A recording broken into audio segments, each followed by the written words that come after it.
Hello दोस्तों, स्वागत है आपका आपके अपने यूट्यूब चैनल पे। आज का जो हमारा टॉपिक है वो है इंग्लिश पेडागोजी। आई होप आप लोग व्यस्त होंगे, मस्त होंगे। तो बिना समय गंवाए आइए शुरू करते हैं अपना जो टॉपिक है। यहाँ पे पहला क्वेश्चन जो है आपकी स्क्रीन के सामने, पहला क्वेश्चन है remedial teaching part of the following assessment means. Remedial teaching जो है वो असेसमेंट का पार्ट है, उसका मीनिंग क्या है? Teaching beyond the text book, extra coaching bye parents, teaching for gifted students, diagnosing and addressing gaps in learning. तो remedial teaching दी ही उन लोगों को दी जाती है जिनका हमें क्या करना होता है, diagnosing and addressing gaps in learning. ठीक है, तो इसका जो सही आंसर होगा वो होगा diagnosing and addressing gaps in learning. ठीक है, नेक्स्ट क्वेश्चन पे आते हैं। Which of the following is a value associated with an inclusive classroom. इसमें से कौन सी वैल्यू जो है इंक्लूसिव क्लासरूम के साथ एसोसिएट होती है? पहला है एनवे, दूसरा सिंपैथी, तीसरा कोलैबोरेशन और फोर्थ ऑप्शन है कंपटीशन। तो इसका जो सही आंसर होगा वो होगा सिंपैथी। इंक्लूसिव क्लासरूम में सिंपैथी जो होता है वो एसोसिएट होता है। सिंपैथी में सहानुभूतिपूर्ण व्यवहार बच्चों के साथ, क्योंकि इंक्लूसिव स्कूल में, इंक्लूसिव क्लासरूम में हर तरह के बच्चे होते हैं। डिसेबल्ड बच्चे भी हो सकते हैं, ठीक है, और हर तरह के बच्चे हो सकते हैं। तो उनके साथ हमें एक सिंपैथी जो है रखनी चाहिए टीचर्स को। तो इसमें जो है सिंपैथी, इसका जो आंसर सही आंसर होगा वो होगा sympathy. Second option is the correct answer. Next question है the aim of mechanical drill is to encourage creative use of language among the learner. Second option है improve fluency of the learner. Third option है improve the accuracy of the learner. Fourth option है strengthen the role of the learning capacity of the learner. तो इसका जो सही answer होगा the encourage creative use of language among the learner. Okay, aim of mechanical drill is to encourage creative use of language among the learner. Next question है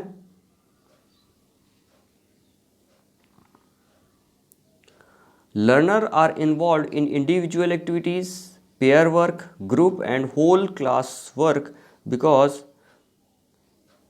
learner जो होते हैं, question समझ लेते हैं यहाँ पे, learners are involve in individual activities.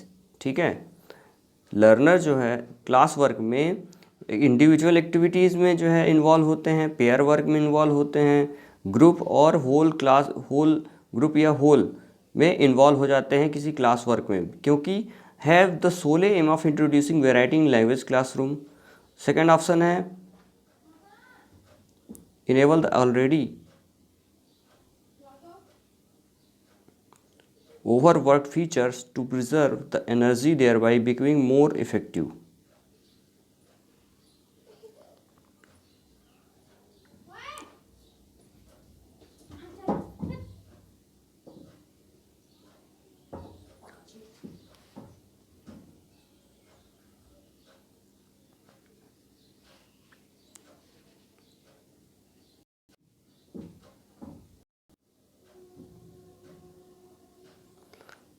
Afford the learner opportunities to use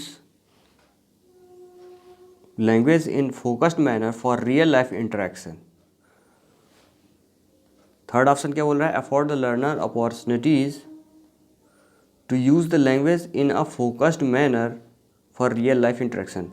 afford learner opportunity, जो लर्नर हैं उनको ऐसी अपॉर्चुनिटीज प्रोवाइड करना जिससे वो रियल लाइफ इंटरेक्शन कर सकें। फोर्थ ऑप्शन है provide learner enough opportunity to relax in a language classroom. तो इसका जो सही आंसर होगा third answer is the correct answer. ठीक है, नेक्स्ट क्वेश्चन है which of the following statement is true.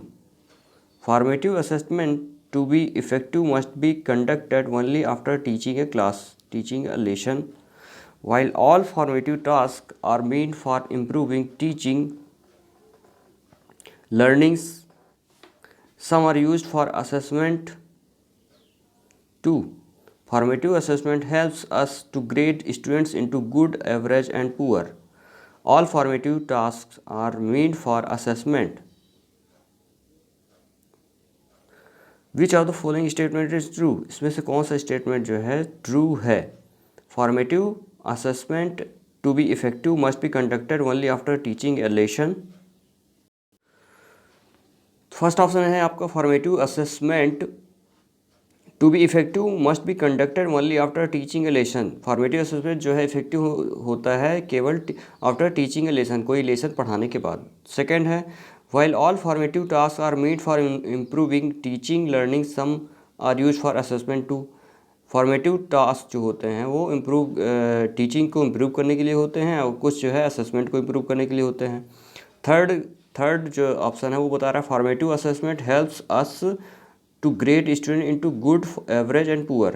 Formative assessment जो है वो मदद करता है स्टूडेंट्स को ग्रेड देने में, कौन से ग्रेड देने में, गुड, एवरेज एंड पुअर। और फोर्थ ऑप्शन है आपका all formative task are made for assessment.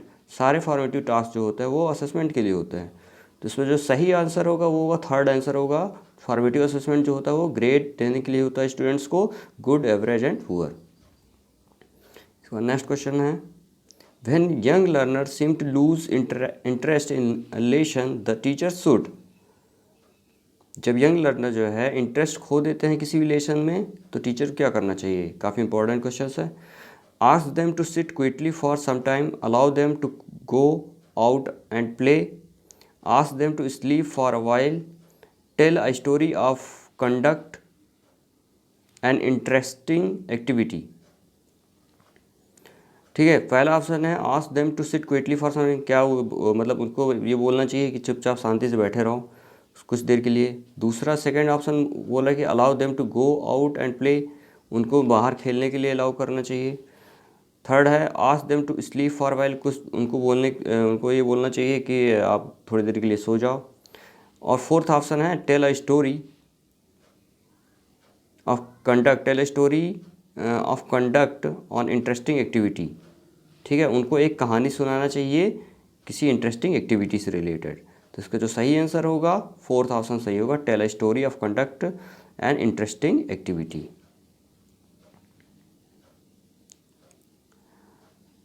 Group project work helps in developing, question number 8 है group project work helps in developing.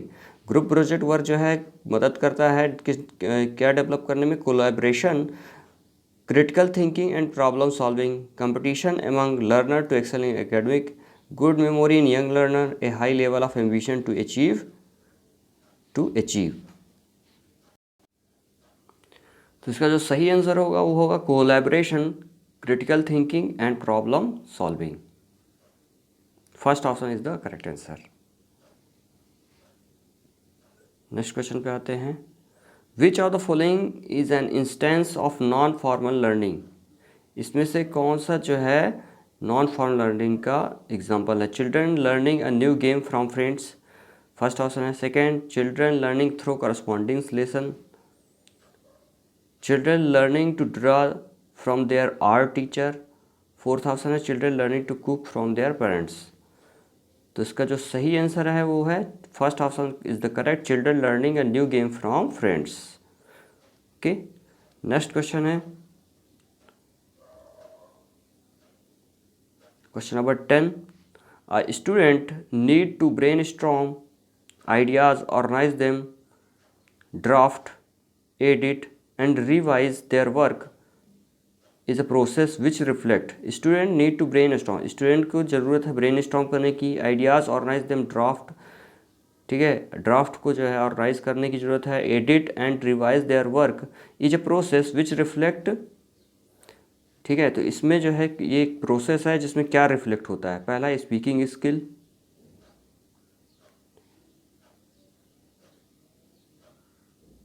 पहला स्पीकिंग स्किल, सेकेंड है reading skill, third है writing skill और fourth है listening skill. तो इसका जो सही आंसर होगा वो है राइटिंग स्किल। ठीक है, तो दोस्तों ये कुछ क्वेश्चन थे इंग्लिश पेडागोजी से रिलेटेड, काफ़ी इंपॉर्टेंट क्वेश्चन है। मिलेंगे नेक्स्ट वीडियो में, तब तक जो है आप चैनल को सब्सक्राइब करना ना भूलें, लाइक करें, शेयर करें। मिलेंगे नेक्स्ट वीडियो में, तब तक के लिए जय हिंद, जय भारत।